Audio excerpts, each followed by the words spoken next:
हाय everyone, myself Raees Ahmed currently pursuing MBBS. तो आज मैं आपको बताने वाला हूँ कि हमारी बॉडी में पेप्टिक अल्सर डिजीज़ क्यों होती है, इसका कारण क्या होता है, इसके लक्षण क्या होते हैं और हम इससे किस तरह से बच सकते हैं ताकि हमको आगे पेप्टिक अल्सर जैसी डिजीज़ का सामना ना करना पड़े। क्योंकि आपको पता होना चाहिए कि बीमार होने से अच्छा है कि आप बीमार ही ना पड़ें, ठीक है ना। तो मैं इस चैनल पर ऐसे ही वीडियो बनाता हूँ ताकि आपको बता सकूँ कि कौन सी बीमारी किस कारण होती है। अगर आप उन चीज़ों का ध्यान रखते हैं तो आपको ऐसी खतरनाक बीमारियों का सामना नहीं करना पड़ेगा। चलिए शुरू करते हैं बिना किसी टाइम वेस्ट के पेप्टिक अल्सर डिजीज़ के बारे में, ठीक है ना। तो मैं आपको बताऊँ, बेसिकली ये जो आप दिख रहे हैं आप यहाँ पर, ठीक है ना। आज मैं आपको इन डायग्राम्स की मदद से समझाने वाला हूँ कि पेप्टिक अल्सर डिजीज़ क्या होती है, ठीक है ना। इन सभी डायग्राम के माध्यम से आज आप समझने वाले हैं कि पेप्टिक अल्सर डिजीज़ क्या होती है। देखिए, तो यहाँ पर मैं आपको बताऊँ पहले हमारे पास कि अल्सर होता क्या है। देखिए, मैं आपको दिखा देता हूँ। ये देखिए, ये जो आपका है ना, ये स्टमक, इसको हम आमाशय कहते हैं, ठीक है ना। ये एक तरह का हमारे पास में बैग लाइक संरचना होती है जिसके अंदर फूड आकर इकट्ठा होता है। तो अब क्या है, दिख रहा है आपको यहाँ पर इस बैग के अंदर आपको दिख रहा है जैसे छेद से हो गए हों, ठीक है ना। जैसे छेद से हो गए हों, मतलब ऐसा लग रहा है जैसे यहाँ पर तेजाब की बूंदें डाल दी हो जिसकी वजह से यहाँ पर ऐसा छेद सा हो गया है। बात समझ आ रही है? तो इन्हीं को हम बोलते हैं अल्सर, इन्हीं को हम बोलते हैं अल्सर। अगर ये आमाशय में होंगे तो इसको अपन बोलेंगे स्टमक अल्सर, और इसी का नाम होता है हमारे पास में गैस्ट्रिक अल्सर। और अगर ये आपको पता होना चाहिए कि हमारे आमाशय के बाद छोटी आंत शुरू होती है। तो छोटी आंत का जो पहला पार्ट, क्योंकि छोटी आंत जो है वो 3 हिस्सों में बटी होती है और छोटी आंत का पहले हिस्से का नाम हमारे पास में होता है ड्यूडेनम। क्या नाम होता है?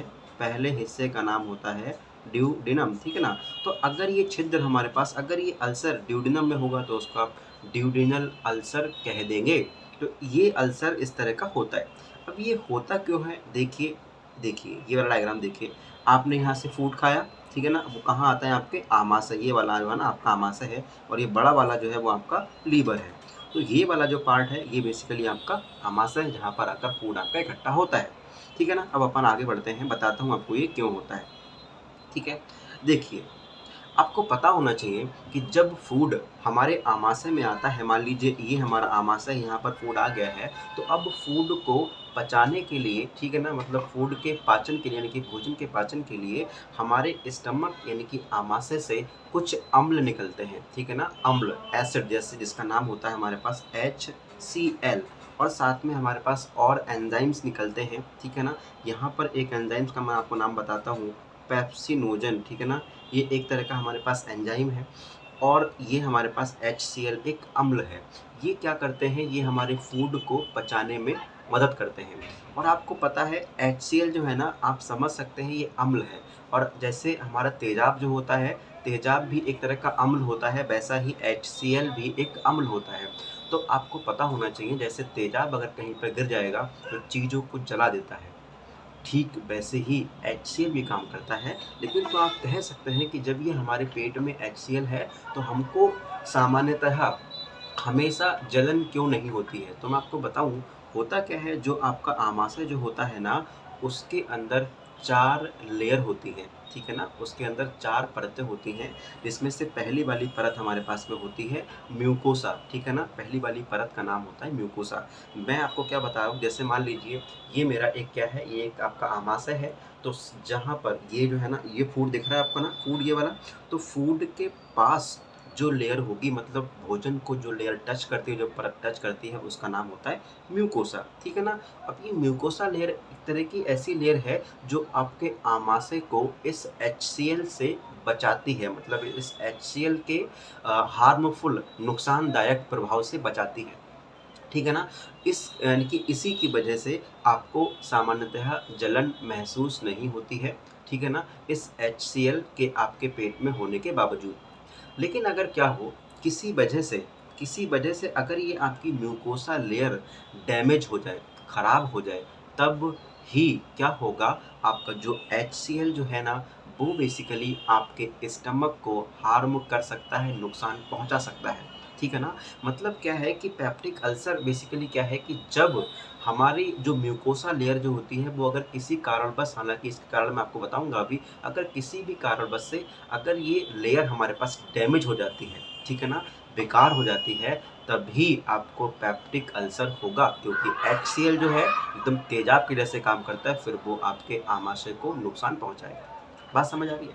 अब क्या है, अगर ये चीज़ आपके स्टमक में होगी तो उसको आप बोल देंगे गैस्ट्रिक अल्सर, ठीक है ना। और अगर ये ड्यूडेनम में होगी, आपको बताया था मैंने, अगर ये ड्यूडेनम में होगी तो उसको आप ड्यूडेनल अल्सर कह देंगे, क्योंकि HCl का थोड़ा बहुत पार्ट जो होता है वो छोटी आंत के पहला जो भाग होता है उसमें आ जाता है। बात समझ आ रही है? ठीक है, तो ये तो रहा हमारे पास में पेप्टिक अल्सर बेसिकली होता क्या है, ठीक है ना। अब मैं आपको बताता हूँ, देखिए, अच्छा यहाँ पर डायग्राम एक और दिखा रखा है, पेप जो हमारा आमाशय जो होता है उसकी लेयर बताने के लिए। तो ये पहली लेयर जो है ना, इसका हमारे पास में नाम है क्या, म्यूकोसा, और यहाँ पर हमारे पास फूड होता है, ठीक है ना, यहाँ पर फूड होता है। तो अगर क्या होगा, ये लेयर डैमेज हो जाएगी, तब क्या होगा, आपके आमाशय को नुकसान पहुँचेगा, ठीक है ना। अब देखिए, मैं आपको बताता हूँ बेसिकली, अच्छा डायग्राम और भी दिख रहा है कितना अच्छा, एकदम एकदम लग रहा है जैसे मतलब तेजाब डाल दिया हो और यहाँ पर ही छेद से हो गए हो। बात समझ आ रही है। तो ये बेसिकली अल्सर ही होता है, ठीक है ना, ये ड्यूडेनल अल्सर है और ये आपका गैस्ट्रिक अल्सर होता है, ठीक है। अब मैं आपको बता देता हूँ, ये भी डायग्राम दिख रहा है आपको अच्छे से। अब देखिए इसके लक्षण क्या होते हैं, ठीक है ना, लक्षण, ठीक है ना, क्या क्या आपको दिक्कत होगी अगर आपको वाकई में पेप्टिक अल्सर जैसी बीमारी है। तो होगा क्या, आपको थकान लगेगी, आपको थकान महसूस होगी, ठीक है ना। और क्या होगा, बर्निंग यानी कि जलन भी आपके पेट में होगी, खाने के पहले भी हो सकती है, खाने के बाद भी हो सकती है, ठीक है ना। तो ये जलन सी आपको महसूस होगी। और साथ में क्या है, आपको लगेगा जैसे आपका हार्ट बर्न, आपके हृदय में जलन हो रही है, आपको ऐसा भी लगेगा। बात समझ आ रही है।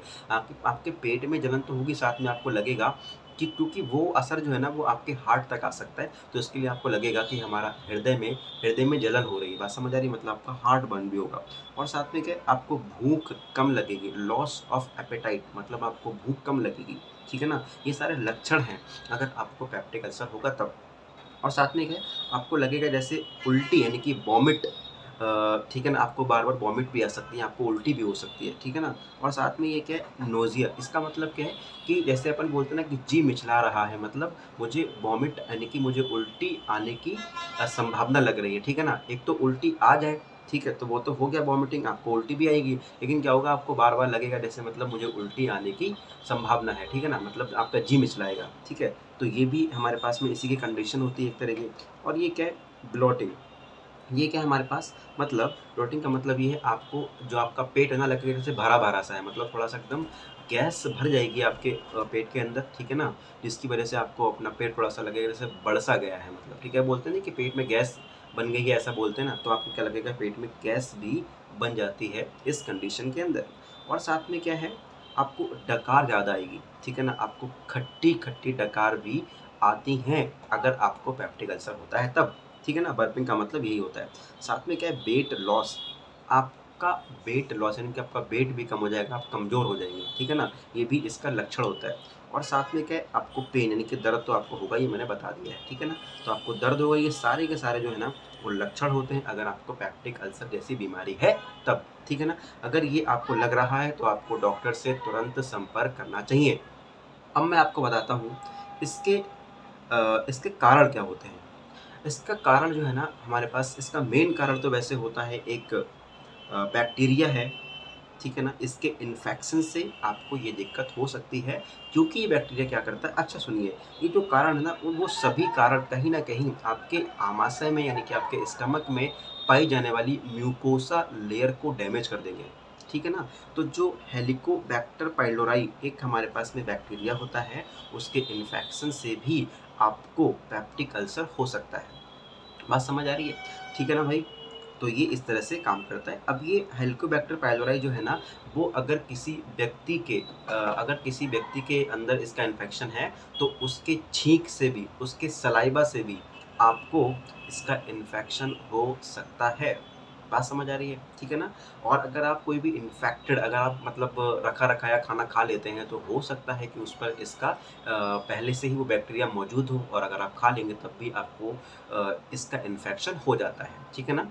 ठीक। तो क्या है, तभी बोलते हैं साफ सुथरा खाना खाना चाहिए, ठीक है ना, हमेशा साफ सुथरा रहना चाहिए। अगला क्या है, non steroidal anti inflammatory drugs. ये पता क्या है, जैसे एक नाम बताता हूँ आपको ड्रग का, एस्पिरिन। पता है क्या, ये ड्रग्स वो होती हैं जो पेन को यानी कि दर्द को कम करती हैं। कई बार हमारे सर में दर्द होता है, हमारे कहीं भी दर्द होता है, हम छोटी-छोटी बातों के लिए यानी कि बहुत कम दर्द अगर होता है, फिर भी हम लोग तुरंत दर्द की दवा खा लेते हैं। और मैं आपको बताऊँ, जो दर्द की दवा जो होती है ना, वो नॉर्मली नहीं खाना चाहिए, जब तक ज़्यादा ही दिक्कत ना हो, क्योंकि ज़्यादा दर्द की दवा के इस्तेमाल से भी आपको पेप्टिक अल्सर जैसी बीमारी हो सकती है। ठीक है ना? क्योंकि ये उस दवा का साइड इफ़ेक्ट होता है, ठीक है? तो non steroidal anti inflammatory drugs जो है, वो बेसिकली हमारे पास एस्पिरिन और भी ऐसी दवाइयाँ होती हैं। बेसिकली आपको दर्द को कम करने के लिए सामान्यतः दवाई का सेवन नहीं करना चाहिए, ठीक है ना? अगला क्या है, स्मोकिंग। ये तो पता है आपको, स्मोकिंग तो आपको बहुत सारे नुकसान करती है। बात समझ आ रही है? आपको स्मोकिंग करना ही नहीं चाहिए। आपको कैंसर करवा सकती है, आपको आपके फेफड़े में इन्फेक्शन करवा सकती है, आपको पेप्टिक अल्सर जैसी बीमारी करवा सकती है, ठीक है ना? अगला क्या है, एक्सेसिव अल्कोहल कंजप्शन। ज़ाहिर-सी बात है, ये भी नहीं करना चाहिए। आपको अल्कोहल यानी कि शराब का सेवन भी नहीं करना चाहिए। ये भी आपके अंदर बहुत सारी बीमारियाँ करवाती है। ये आपको आपके लीवर को तक खराब कर सकती है, ठीक है ना? अगर आप ज़्यादा अल्कोहल लेते हैं तब। और स्ट्रेस, हमेशा तनाव से मुक्त रहिए, ठीक है ना? टेंशन कम लीजिए, ठीक है ना? टेंशन कम करिए हमेशा। बहुत सारे लोग जो होते हैं एकदम परेशान रहते हैं, तो स्ट्रेस लेने से भी क्या होता है, आपको ये पेप्टिक अल्सर जैसी बीमारी हो सकती है। अगला क्या है, एक सिंड्रोम होता है हमारे पास में, ज़ोलिंगर एलिसन सिंड्रोम। अगर ये सिंड्रोम आपको है, तब भी आपको पेप्टिक अल्सर की दिक्कत हो सकती है। अगर आप चाहें तो मुझे कमेंट में बता देना कि ये ज़ोलिंगर एलिसन सिंड्रोम क्या होता है, मैं आपको बता दूँगा, ठीक है ना? इसके ऊपर वीडियो बना दूँगा। और क्या है, जेनेटिक फैक्टर्स। अगर आपके माता-पिता को किसी को इसकी दिक्कत है, तब भी आपके अंदर ज़्यादा चांस रहता है कि आपको भी पेप्टिक अल्सर की दिक्कत हो सकती है। अगला क्या है, ऐज, ठीक है ना? ऐज पर भी डिपेंड करता है। ज़्यादातर बेसिकली हमारे पास में यंग ऐज में ज़्यादा होता है, ठीक है ना? ये चीज़। अगला हमारे पास में क्या है, देखिए, ये तो हो गया आपके कारण। अब आप किस तरह से इससे बचेंगे वो देखिए। मैं आपको बताता हूँ कि भैया बीमार होने से अच्छा बीमार ही ना पड़े, तो उसके लिए आपको इन सभी बातों का ध्यान रखना पड़ेगा। देखिए, आपको क्या है, एन्जॉय 5 और 6 स्मॉल मील। मतलब क्या है कि आप एक साथ बहुत ज़्यादा खाना मत खाइए। कई बार क्या होता है, हम लोग एक साथ बहुत ज़्यादा खाना खा लेते हैं, तब भी आपको दिक्कत होगी। अगर आपको क्या करना है, आप खाने को हो सकता है कम-कम खाइए, ठीक है ना? अभी खा लिया, फिर थोड़ी देर बाद 2-3 घंटे बाद खा लिया। मतलब इससे क्या करें, आप अपने जो भी आप फूड खाते हैं, उसको आप एक साथ ज़्यादा ना खाएँ। आप उसको कुछ टाइम बाद करके ऐसे खाएँगे, तो आप बच जाएँगे, ठीक है ना? आपको इसकी दिक्कत नहीं होगी। ये लिखा हुआ है, एन्जॉय 5 और 6 स्मॉल मील्स पर डे, ठीक है ना? 5-6 बार खाइए, एक बार क्यों खाना इतना ज़्यादा, ठीक है ना? लेकिन कम-कम करके खाइए, तो आपको दिक्कत नहीं होगी। अगला क्या है, always sit upright in a chair while eating. जब आप खाना खा रहे हो तो हमेशा सीधे बैठे, ताकि आपका पेट पर आपके दबाव ना पड़े, ठीक है ना? इस तरह से भी आप बच सकते हैं। और क्या है, rest a few minutes before and after each meal. जब आप खाना खाएं, तो खाना खाने से पहले और खाना खाने के बाद भी आपको कुछ समय के लिए आराम करना चाहिए, ठीक है ना? अगला क्या है हमारे पास में, एन्जॉय योर लास्ट मील और snack at least 3 hours before bed time. मतलब सोने से लगभग 3 घंटे पहले या 4 घंटे पहले आप खाना खा लीजिए, ठीक है ना? ये भी एक तरह का हमारे पास में कारण होता है पेप्टिक अल्सर होने का, अगर आप ऐसा नहीं करते हैं तब, ठीक है ना? तो इस तरह से आप हमारे पास में बच सकते हैं। और आपको बताया है, स्ट्रेस मत लीजिए, अभी पीछे लिखा था मैंने, अगर आप स्ट्रेस लेते हैं तो आपको पेप्टिक अल्सर होता है, तो आप स्ट्रेस मत लीजिए, हमेशा खुश रहिए, मस्त रहिए, ठीक है ना भाई? अच्छा, ये यहाँ पर हमारे पास में कुछ फूड की लिस्ट है, ठीक है ना? ये वाले आप जो फूड हैं, वो ले सकते हैं, और ये वाले फूड आपको नहीं लेना चाहिए। ये आपको पेप्टिक अल्सर करवाते हैं, और ये आपको उससे बचाते हैं। अगर किसी को पेप्टिक अल्सर है, फिर भी वो उनका सेवन कर सकता है, और नहीं है तब भी सेवन करे, उसको आगे ऐसी बीमारी की दिक्कत नहीं होगी। आई होप आपको ये वीडियो पसंद आई होगी। अगर आपको ये वीडियो पसंद आई हो तो इसको लाइक कर दें, और अपने दोस्तों के साथ शेयर कर दें, ताकि उनको भी इसके बारे में पता लग सके और उनको आगे इसकी दिक्कत ना हो, ठीक है ना? तो मैं ऐसी ही इन्फॉर्मेटिव वीडियो हमेशा इस चैनल पर लेके आता हूँ, तो चैनल को सब्सक्राइब कर लीजिएगा, ताकि आगे आने वाली वीडियो आप मिस ना कर पाएँ, ठीक है ना? इस वीडियो को देखने के लिए आपका बहुत-बहुत धन्यवाद।